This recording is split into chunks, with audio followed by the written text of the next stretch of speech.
compromisso de cooperação. Nós, na semana passada, fizemos uma introdução sobre esse assunto. Nós resolvemos estudar sobre o pacto da igreja, né? E nós falamos um pouquinho sobre a questão do compromisso de organização, aquele senso comum necessário que a gente deve ter de que a igreja é realmente como um corpo, né? Ela é composta por partes e nós juntos, os membros da igreja, formam um todo. Nós somos todos necessários e devemos ser úteis, né? Todas as partes do nosso corpo são úteis para alguma coisa. Nós não devemos subestimar nenhuma delas. Até porque quando a gente tem no nosso corpo físico a deficiência de alguma delas funcionando, né? Ou funcionando mal ou não funcionando, nós sentimos. Nós,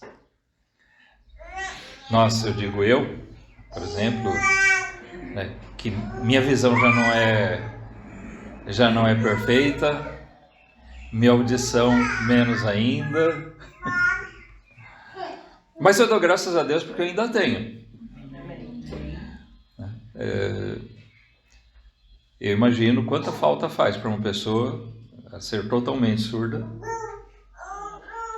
ou cega.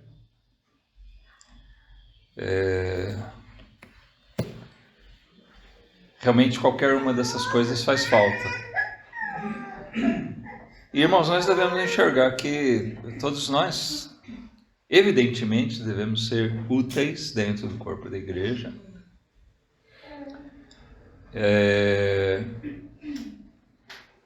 E isso naturalmente vai fazer com que nós sintamos falta. Hoje nós estamos, aqui vou usar um termo aplicado pelo irmão Daniel. Hoje, por exemplo, nós estamos capengas. Com a falta de vários irmãos, nós sentimos a falta deles. Não tira a nossa alegria de adorar o Senhor, né? Mas seria, e é sempre, mais agradável quando nós estamos todos juntos. E principalmente no entendimento do nosso serviço ao Senhor. Não só na adoração, no culto, mas no trabalho conjunto que nós temos assim, o compromisso de seguir. Então, na semana passada, baseados nesse espírito, nós lemos aqui o chamado compromisso de cooperação.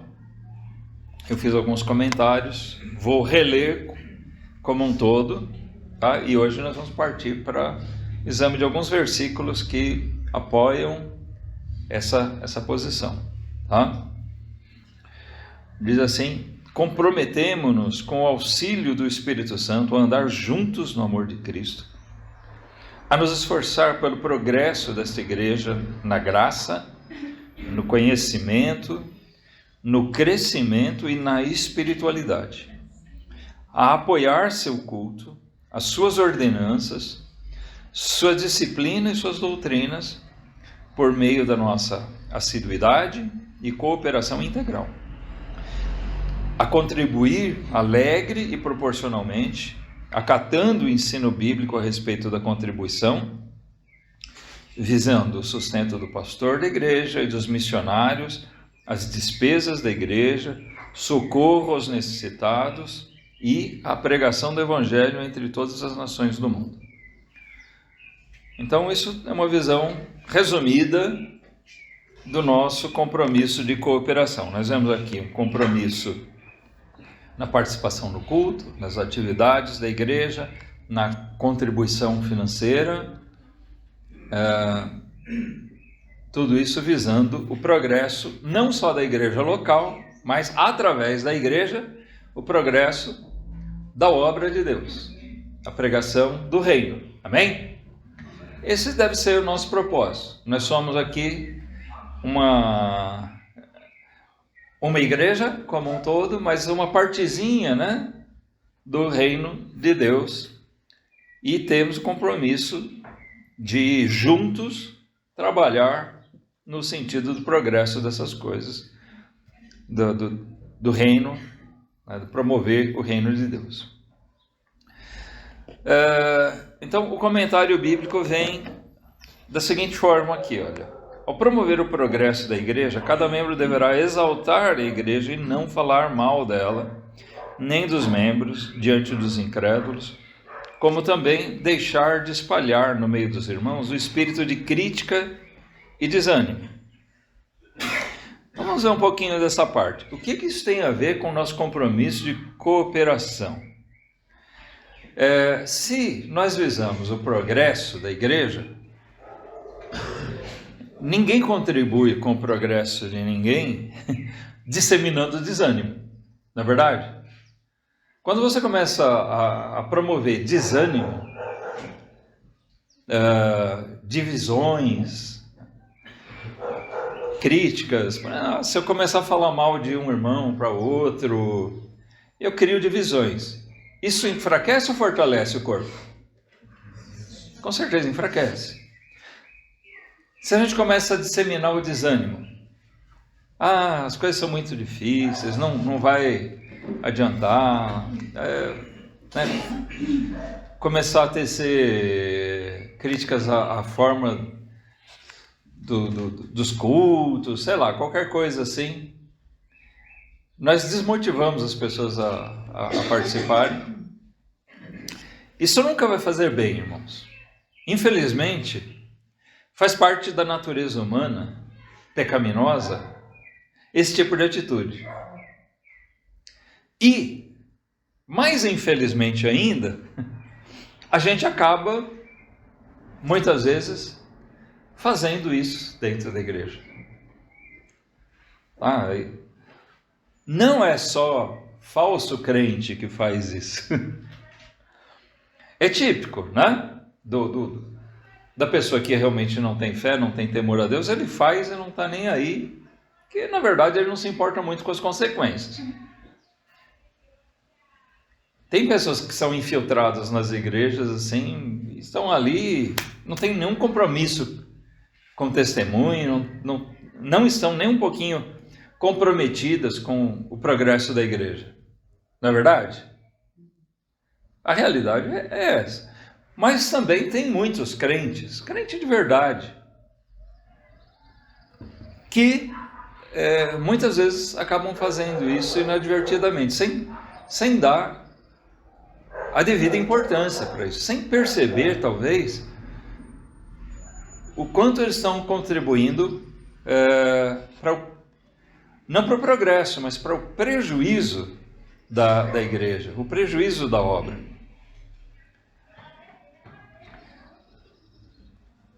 Quando a gente semeia contenda, divisões, por exemplo, vão ser problemas que vão ter que ser tratados na igreja. Isso vai consumir tempo, energia e tempo que poderiam estar sendo empregados na pregação do Evangelho, acabam sendo gastos em tratar problemas. Né? Aquela coisa, só para comparar aqui e ilustrar. Você junta um dinheirinho pensando em talvez aumentar a sua casa.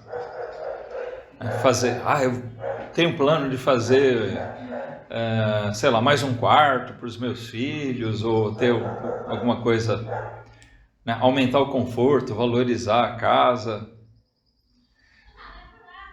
Mas aí alguém vai e quebra uma coisa, aquele dinheiro que você ia gastar para aumentar, para melhorar a casa, você vai ter que gastar o tempo e o dinheiro para consertar aquilo que foi quebrado. Já passaram por esse tipo de situação? Acontece isso na igreja também.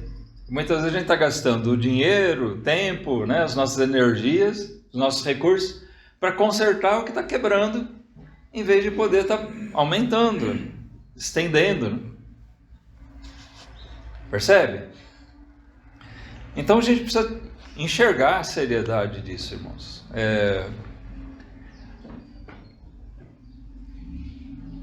todos nós temos que contribuir para o bem.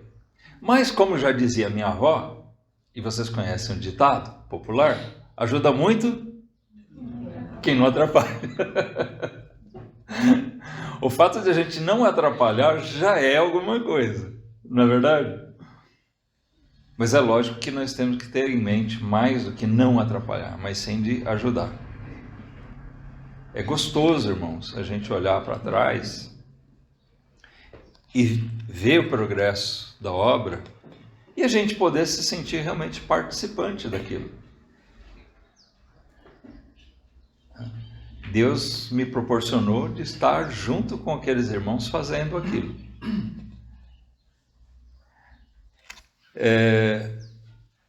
Então, tomem muito cuidado, irmãos. Certamente nós vamos observar, nós não somos perfeitos, longe disso, todos nós. Certamente vocês vão se deparar com defeitos nos irmãos, no pastor, né? Algumas coisas que nós vamos fazer talvez não agradem a todos ou não esteja de acordo mesmo, mas aí é coisa que a gente tem que conversar, realmente como uma família, amém? Sempre a gente manter esse espírito. Vamos tentar sanar sempre que houver algum problema, sempre que surgir. Mas falar mal, né? Criar um espírito de crítica dentre nós, ou pior ainda, falar mal da igreja, de alguns irmãos, seja de quem for, diante dos incrédulos, ou diretamente para os incrédulos. Com isso, a gente não contribui em nada para o progresso do Evangelho. Depois você vai querer convidar aquela pessoa para vir para a igreja. Como se você falar mal da igreja? Né? Atrapalha você mesmo. Não. No seu trabalho, buscando evangelizar pessoas. E sendo você um crente, é lógico que você quer ver pessoas convertidas. Todo mundo aqui tem parentes, tem amigos, tem colegas que gostaria de ver convertidos. Mas se a gente falar mal, né? Imagina aquela pessoa que você gostaria muito de ver convertida. E você até começa a falar do evangelho para ela, tal, mas aí quando você vai ver, você está falando mal do pastor. Por favor, não falem mal de mim. Não precisa ser necessariamente do pastor, mas tem aquela famosa figura, né, do comer o pastor assado, né? Por estar em evidência, muitas vezes o pastor acaba sendo, não estou falando isso em autodefesa e nem assim, nenhuma indireta para ninguém, porque eu desconheço isso. Tá? Não tenho nada a queixar disso aí, irmãos. Mas tem aquela famosa história de crentes criticarem o pastor, às vezes, né, na frente de outras pessoas, de parentes incrédulos. A gente precisa tomar cuidado. Né? Então, você tem aquela pessoa que você gostaria de trazer para a igreja, mas se você fala mal do pastor, de outros irmãos da sua igreja, para ele, ou na frente dele, mesmo que não seja diretamente, mas às vezes você está conversando com outro irmão e a pessoa está escutando, né? Não é questão de fazer sigilo, irmãos, mas isso não funciona como uma boa propaganda, né? Depois, para você trazer essa pessoa para a igreja para ouvir o evangelho, fica complicado. Ou se você achar que, bom, eu não vou trazer essa pessoa para ouvir o evangelho na igreja, então o que você está esperando, né? O que você está pensando? Vai levar para outra igreja? Então, quando uma pessoa começa a pensar assim, ele já está no lugar errado, né? Porque se ele acha que a igreja onde ele faz parte não faz bem para o outro também, é porque ele pensa que não faz bem para ele também. Então, já era a hora dele procurar outra igreja. Ou ele perceber que ele está errado. Ou ele ajudar a igreja a melhorar.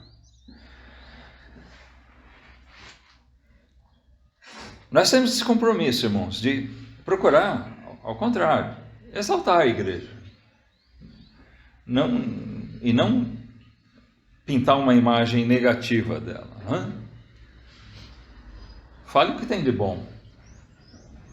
Procure comentar, incentivar as coisas boas.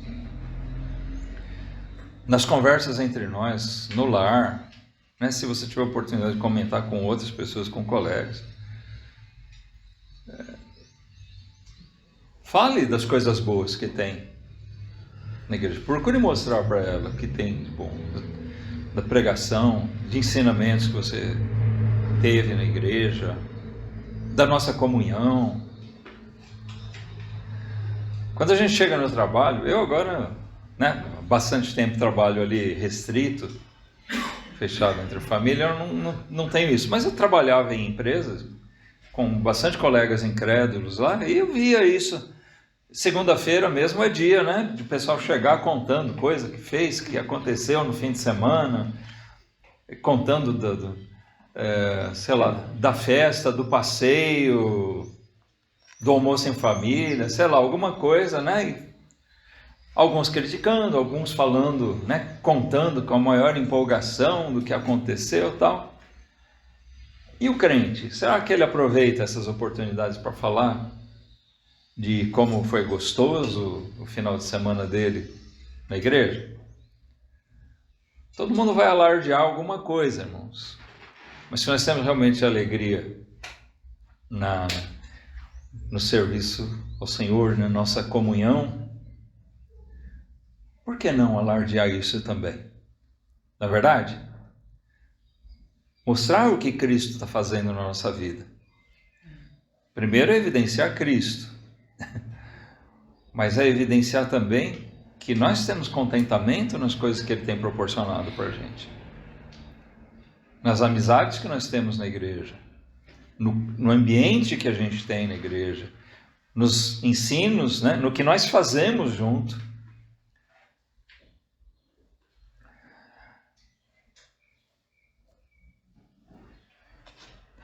Em Provérbios 6, vamos começar aqui a usar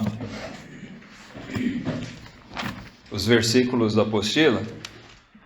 Provérbios 6 é uma passagem que usa um recurso típico das escrituras, que parece que da cultura deles na época.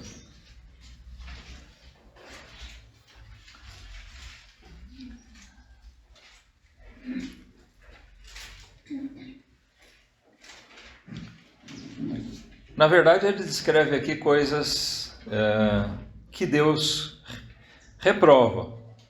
Mas ele coloca assim, como 7 na Bíblia é sinônimo, é símbolo de perfeição, uma coisa completa, ele coloca como coisas totalmente rejeitadas por Deus. Ele coloca assim, que 6 o Senhor odeia, mas a 7ª é pior do que isso. Ele abomina. Então a gente lê assim, olha, versículo 16, Provérbios 6, 16 a 19. Essas 6 coisas o Senhor odeia, e a 7ª a sua alma abomina. Então as 6 coisas que ele odeia: olhos altivos, língua mentirosa, mãos que derramam sangue inocente, o coração que maquina pensamentos perversos, pés que se apressam a correr para o mal, a testemunha falsa, que profere mentiras, e aí a 7ª coisa, o que semeia contendas entre irmãos. Todas as 7 coisas são terríveis, né? Se a gente for analisar cada uma delas. O orgulho, a mentira, a crueldade, a injustiça, a perversidade, a malícia, né? A maldade, o desejo pelo mal, a calúnia, tudo isso. Mas ele fala aqui, pessoas que semeiam contendas entre os irmãos. Dentro de uma comunidade, que deveria promover o amor, a união, ele semeia discórdia. Isso se aplica em qualquer família, qualquer grupo, mas principalmente no meio do povo de Deus. Então, nós podemos ver isso como alguma coisa abominável ao Senhor. Lembrando que isso foi escrito em tempos em que não existia ainda a igreja, certo? Mas quando a gente transpõe esse mesmo ensinamento para os tempos da igreja, a coisa fica bem pior. Ele falava isso aqui dentro do contexto da família, ou do povo, né, da tribo. Eles tinham lá os clãs, né, as famílias dentro de cada tribo. Então, para o judeu, isso, aqueles mais próximos, eu semear discórdia entre meus irmãos.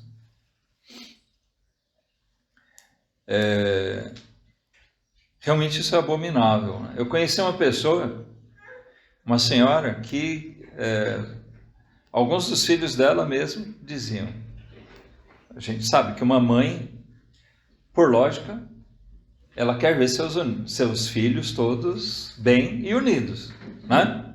Se perguntar para cada mãe aqui, né? Você fica contente, Ana, quando você vê o Pedro brigando com a Giovana? Não acontece, não. O Pedro não briga com ninguém, né, Pedro? Não. Então, se perguntar, né? Leusa, você quer ver o Vitor e o Bruno, a Isabel, que é encrenca mesmo, né? Brigando aí? Não, claro que não. São todos bonzinhos, né? Não brigam. A gente não quer ver os filhos em conflito. Mas aquela senhora, alguns dos filhos dela mesmo diziam: a minha mãe semeia discórdia entre a gente. Ela promovia. É uma atitude abominável, né?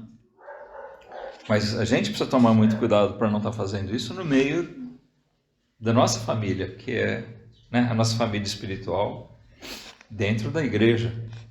Não é verdade? Isso é abominável aos olhos de Deus. Em Hebreus 10, vamos lá para o Novo Testamento, aí sim, apesar de também escrito aos Hebreus, mas aqui já no contexto da igreja, no Novo Testamento. Hebreus capítulo 10, a gente encontra aqui no versículo 24,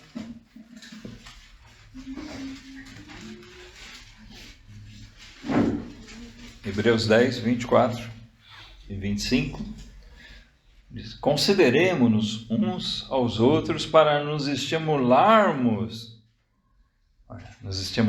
ao amor e às boas obras, não deixando nossa mútua ou nossa comum congregação, como é costume de alguns, antes admoestando-nos uns aos outros, e tanto mais quanto vedes que se vai aproximando aquele dia. No versículo 25 ele fala mais até a respeito da assiduidade, né? Nós vamos ver isso aqui, esse versículo vai ser usado outra vez para outro assunto, tá? Mas também ele denota aqui um certo desprezo pela congregação. Um abandono, né? Se afastando dela. Mas a ênfase aqui está mais no versículo 24 mesmo, irmãos. Aqui num sentido positivo. Esse consideremos-nos, que a gente esteja se observando, acompanhando, visando sempre, não críticas. Né? Esse considerar aqui é sinônimo de observar. Está atento. Nós devemos estar atentos para a vida uns dos outros.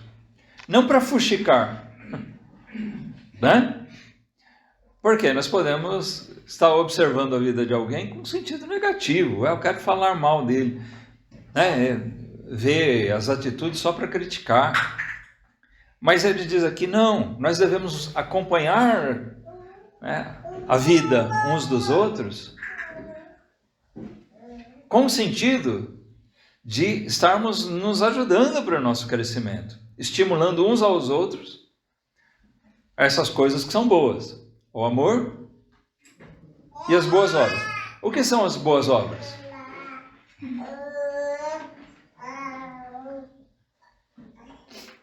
que são boas obras?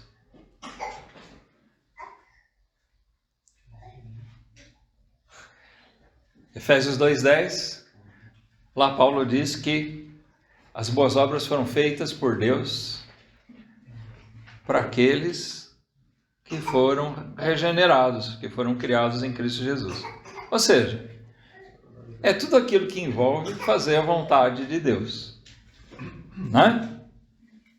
As boas obras as quais Deus preparou para nós, não para o incrédulo, para o ímpio. Deus não se ilude que o ímpio vai fazer boas obras, né? E ele não vai fazer para agradar a Deus. Nós sim, temos a motivação de nos ensinarmos, nos ajudar uns aos outros, para a gente fazer cada vez mais a vontade de Deus, irmãos. E nós temos uma questão de necessidade de crescimento. Eu costumo dizer sempre, a gente tem que observar com entendimento, com discernimento, cada irmão. Para alguns que talvez já foram criados dentro do Evangelho, né? Lógico que tiveram que passar por uma conversão, mas eles já tiveram um ensinamento direcionado desde sua infância, sua juventude. Mesmo assim, eles vão ter muita coisa que aprender, progredir. Mas é lógico que ele já parte de um estágio um pouquinho à frente, não é verdade? Ele já conhece muita coisa. A gente tem aqui famílias que, vamos dizer, os nossos jovens, acho que todos eles aqui foram criados na igreja, né? Com seus pais.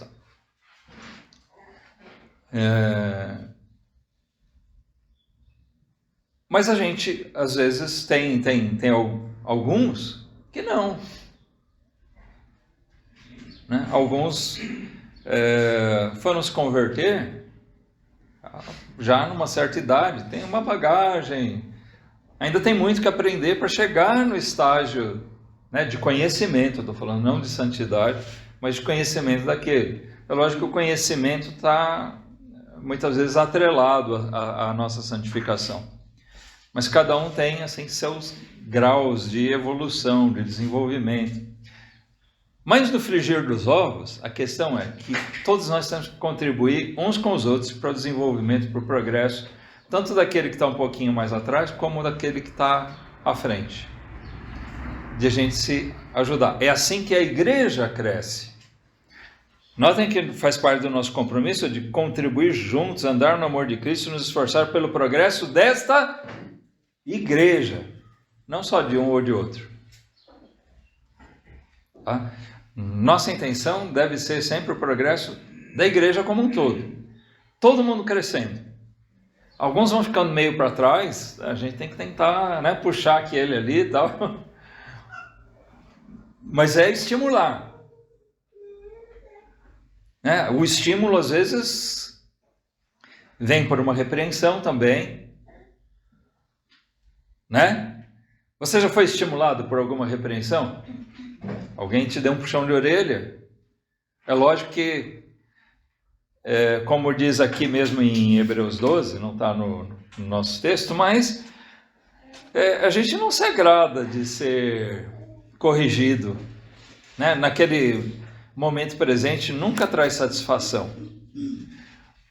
Mas quando é feito em amor, e a gente vê que é feito em amor, e que aquilo é realmente para o nosso bem, a gente pondera e acaba com o tempo enxergando que aquilo é realmente uma maneira que nosso irmão, que aquela pessoa está buscando ajudar a gente para crescer, para desenvolver, para progredir. A gente não deve ficar satisfeito que ninguém fique para trás. Quando eu comecei a trabalhar com os jovens aqui, principalmente com os jovens, né, na questão da pregação, uma coisa que eu enfatizei com eles, falei, olha, uma coisa que eu quero que vocês tomem cuidado é que não se torne uma disputa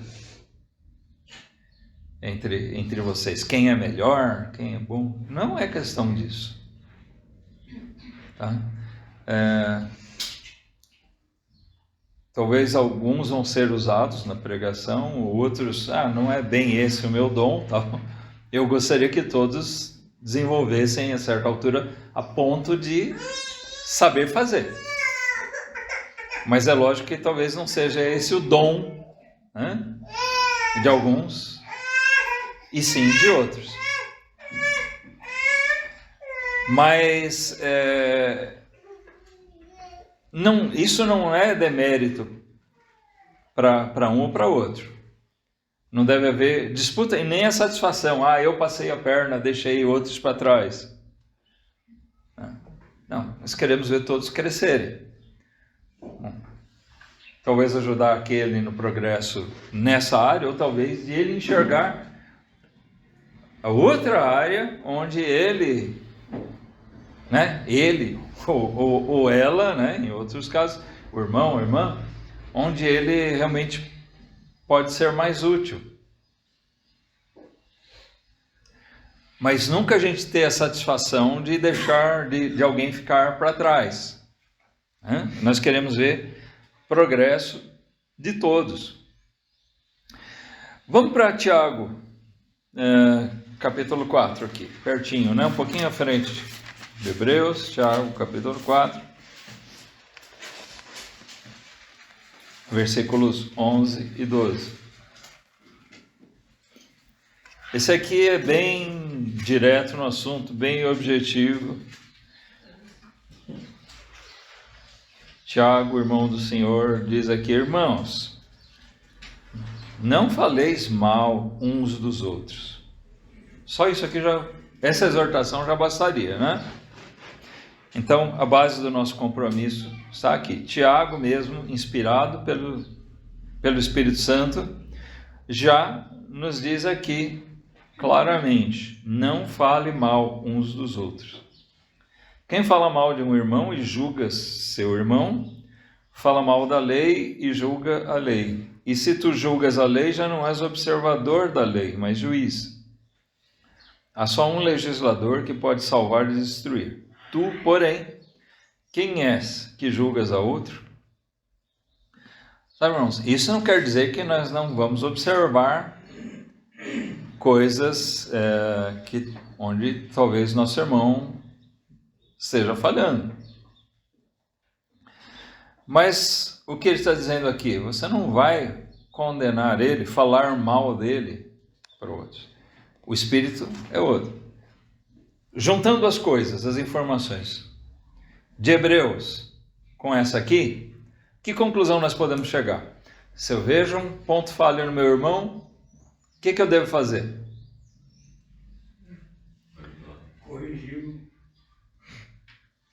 Corrigir. Em vez de falar mal dele, de ficar condenando ele, eu tenho que fazer o que diz lá em Hebreus. O que diz lá em Hebreus? Estimular. Isso. Em coro, estimular ao amor e as boas obras. Tá? Criticar, no sentido, falar mal é muito fácil, irmãos. É por isso que existe essa tendência, muitas vezes, nas igrejas. Sabe? É muito mais fácil simplesmente a gente pegar e falar mal de alguém, principalmente falar por trás, né? Falar mal de alguém para outra pessoa, do que pegar aquilo e ir falar com a pessoa. E mais difícil ainda é a gente não só chegar e falar mal, porque, sei lá, é muito fácil, né? Por exemplo, é extremamente fácil eu pegar, falar mal do Vitor, né? De qualquer um dos Vitor, pegar e falar mal deles para o Bruno. É fácil. Já não é tão fácil aí falar, né? Confrontar eles, falar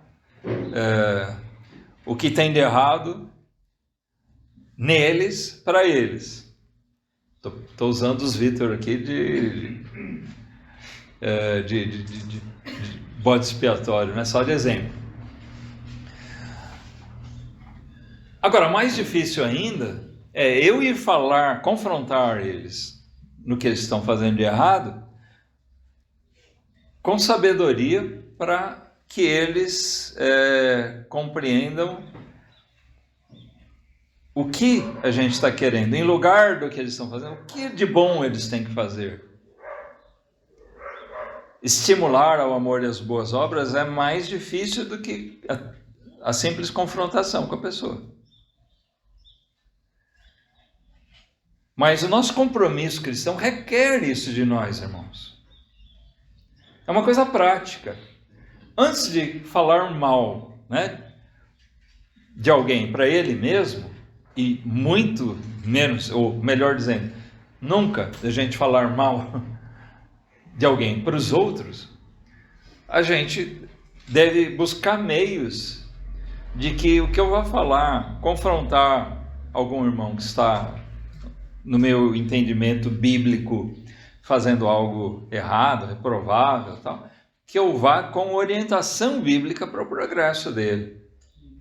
Que ele possa sentir o meu amor por ele e que ele possa sentir a necessidade ou o que ele pode fazer para progredir, para deixar talvez o que está fazendo errado ou o que não está fazendo e passar a fazer.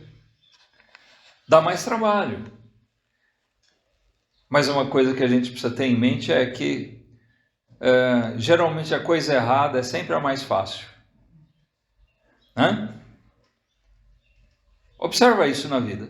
Sempre o errado é mais fácil de fazer. Essa semana eu até compartilhei, eu achei engraçadinho o negócio, um videozinho, a diferença entre um homem e uma mulher quando eles derramam alguma coisa. Então, pega a cena ali, uma moça, jovem, acho que é um café que ela adoça e tal, e quando ela vira para sair da pia, ela derrama um pouquinho, ela põe lá, vai lá, pega um rodo, um pano, põe produto, esfrega tudo, dá maior trabalho, mas ela limpa direitinho. Aí vai o rapaz, ele mexe o café, vira tal, pá, derruba. Ele olha de lado, puxa o tapete.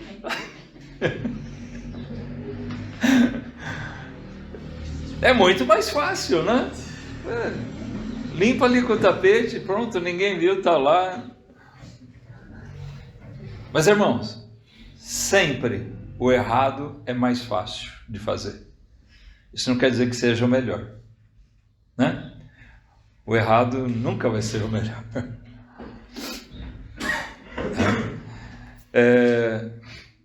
Então, uma ilustraçãozinha boba assim, mas é a realidade do que a gente faz em muitas circunstâncias na nossa vida. E a gente precisa tomar cuidado com isso. No capítulo 5 de Tiago também, versículo 9, ele volta mais ou menos ao mesmo assunto, dizendo: irmãos, não vos queixeis uns contra os outros, para que não sejais condenados. Eis que o juízo está à porta. Então a gente deve notar que eles seguem a mesma linha. Quando a gente começa a julgar os outros e todo mundo é errado, Não vos queixeis uns contra os outros.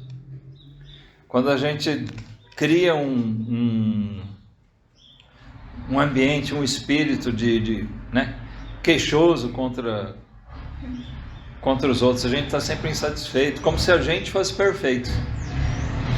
Lembra que o Senhor é o juiz. Ele sabe que eu e você estamos longe da perfeição também.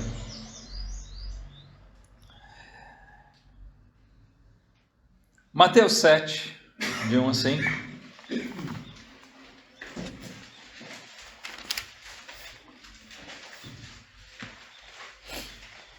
Bem conhecido a respeito do julgamento. Passa muito por isso, irmãos. Muitas vezes a gente acaba se tornando realmente juiz dos nossos irmãos. Sabe, nós vamos enxergar coisas, falhas uns nos outros. À medida que a gente convive uns com os outros, nós vamos conhecer suas falhas. Mas a gente deve se compadecer dessas falhas. Lógico que não é acomodação ou apoio ao pecado. Tem até aquele hino que a gente canta que tem uma frase que soa muito mal. Eu sei que o autor não quer dizer aquilo. Olhar com simpatia os erros de um irmão. Parece o quê? Olhar com simpatia. Que legal, né? Que esse irmão está pecando. Não é nada disso. É lógico que o autor não quer dizer isso, o autor do hino. A gente tem que olhar, o que ele está dizendo aqui, olhar com simpatia, não com o pecado, mas olhar com simpatia para o irmão, ou seja, sendo amoroso, favorável com ele, não apoiando ele no pecado, né? Mas tendo um espírito assim compassivo, misericordioso. Porque isso certamente vai ser necessário muitas vezes, irmãos. A gente ter compaixão pelas fraquezas. Ajudar, estimular o amor das boas obras, sim, mas é muito complicado dentro da igreja quando a gente começa a se colocar na posição de juiz. De condenar e reprovar tudo que os outros fazem. Isso não faz bem nem para a gente começa nós entramos num grupo sabendo que, olha, nós somos fracos, todos nós. Falhos, e quanto mais a gente conviver, mais a gente vai conhecer as fraquezas. Todo mundo que é casado sabe que depois que a gente casa, como dizem, quando junta as escovas de dente, né? Que a gente realmente conhece aquela pessoa. Porque é uma convivência constante. Você vai conhecer aspectos daquela pessoa que mesmo que você tenha namorado bastante tempo, conhecesse, né, tivesse amizade já de longa data, você não sabia que era assim. Isso não é nem questão de um enganar o outro. Acontece, né? Mas é que o dia a dia revela mesmo as pessoas. Quem convive mais sabe como outra pessoa é. Então, dentro da família, a gente tem uma visão, sei lá, pegar aqui algum dos irmãos, a gente tem uma visão aqui da Giovana, por exemplo. O que a gente conhece da Giovana aqui na igreja, né? Mas nós não conhecemos ela como os pais conhecem, que convivem diariamente com ela. Só o Pedro sabe como ela é brava, né, Pedro? Então, a gente... Estou brincando com uma coisa aqui, irmãos. Mas assim, sempre que a gente convive com alguém, e na igreja é natural, e vamos dizer assim...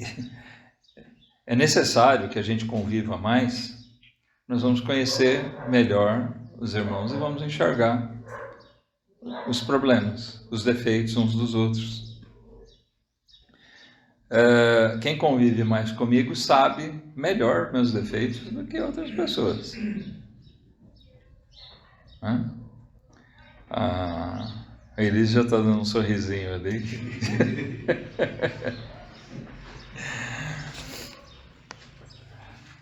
A gente que trabalha junto, que faz parte da mesma igreja, lógico que moramos na mesma casa, Filhos conhecem melhor seus pais e pais conhecem melhor os filhos, viu?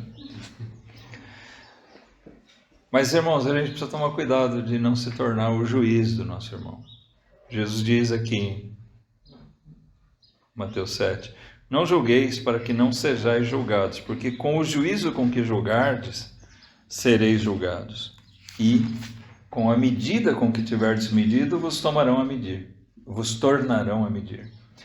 E por que reparas tu no argueiro que está no olho do teu irmão e não vês a trave que está no teu olho?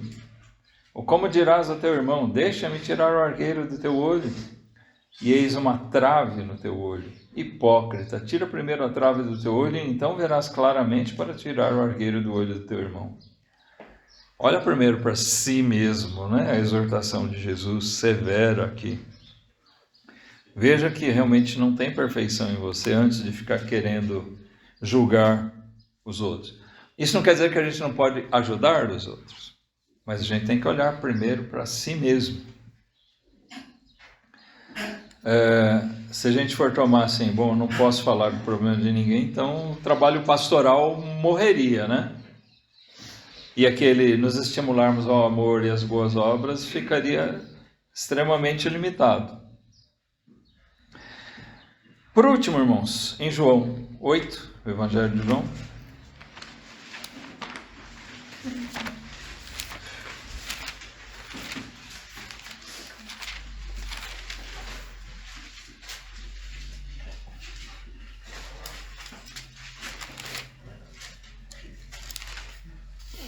capítulo 8, versículo 7.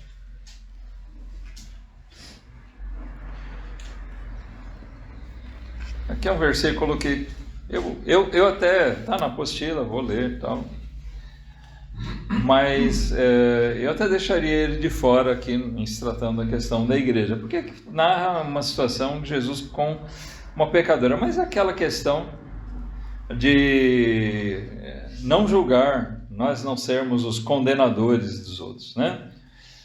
Porque aquele grupo de pessoas insistia com Jesus, querendo que ele proferisse algum tipo de condenação. E o que ele diz aqui vai de encontro àquilo que é ensinado em Mateus 7, que aqueles homens deveriam primeiro tirar a trave do olho deles, antes de reparar no argueiro dos outros, né? Como insistissem, perguntando-lhe, endireitou-se e disse-lhes, aquele que dentre vós está sem pecado, olhem para si mesmos, né? Vejam a trave que tem no olho de vocês. Se não tiver, então, quem estiver sem pecado, seja o primeiro que atire a pedra contra ela. Bom, e a gente conhece essa passagem, né? Bem conhecida. Jesus baixou outra vez a cabeça e deixou por conta deles, e dali a pouco não tinha ninguém lá. Causou efeitos, né? Apesar de eles serem tão hipócritas, a hipocrisia deles não chegou ao ponto de eles atirarem a pedra, porque eles sabiam que Jesus certamente poderia apontar o pecado deles. E a gente tem que estar consciente disso, que antes da gente condenar os outros nos seus próprios pecados, nos seus próprios erros, é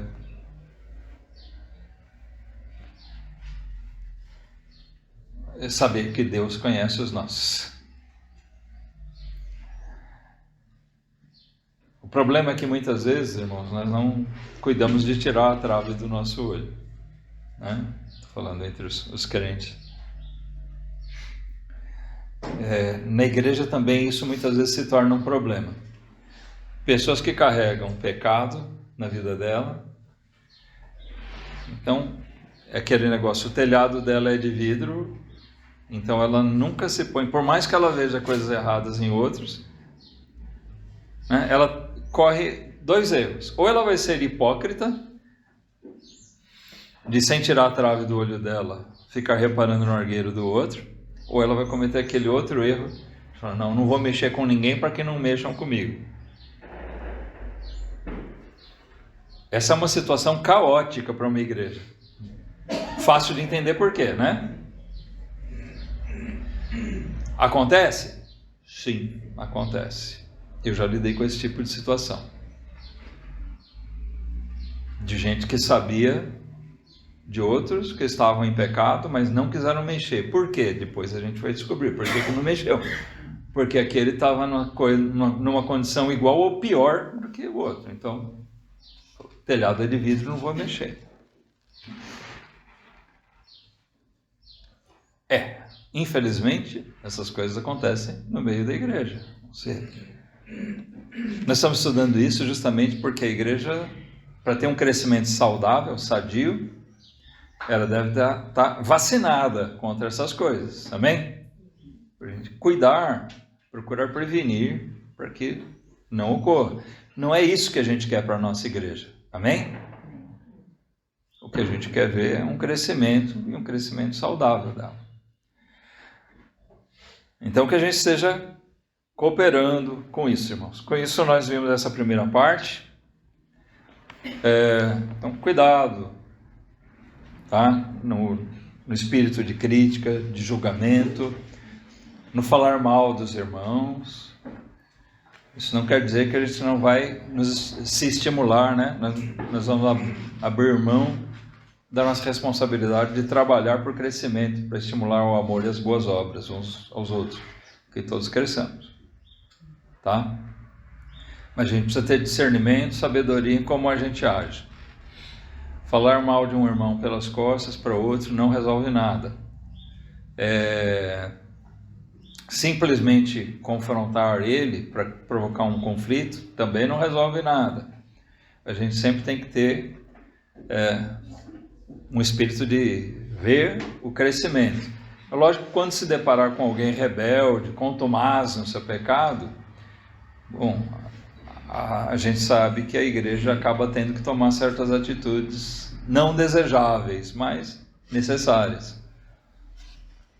Mas o nosso primeiro passo sempre tem que ser compassivo. Sempre tem que ser visando o crescimento, a edificação, a correção, a santidade da igreja, tá certo? Então que Deus possa dar sabedoria para nós de sermos todos cooperadores nesse aspecto, nesse sentido. Ok? Eu acho que é uma lição preciosa. Erros assim todo mundo comete, tá? Eu lembro de algumas oportunidades que eu e minha família cometemos esse erro de criticar coisas que estavam acontecendo na igreja, criticar pessoas na frente do meu pai, que era incrédulo na época. Sabe? Isso, certamente, pela misericórdia de Deus, meu pai foi convertido, alguns anos antes dele falecer.